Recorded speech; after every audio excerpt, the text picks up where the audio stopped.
Welcome to MiConvert. In this tutorial, I will show you how to convert E57 files to 3DM format, completely free and online. Open your browser and search for E57 to 3 decimeters MiConvert.com.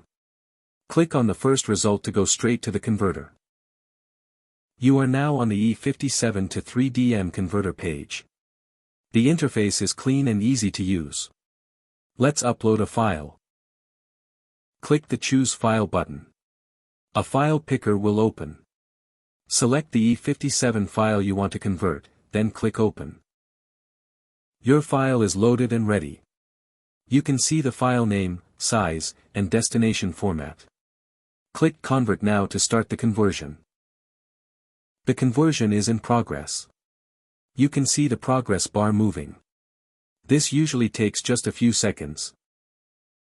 Done. Your file has been successfully converted. Click Download to save the 3DM file to your computer. That's it. Visit MiConvert.com for more free conversion tools. Subscribe for more tutorials. Thanks for watching.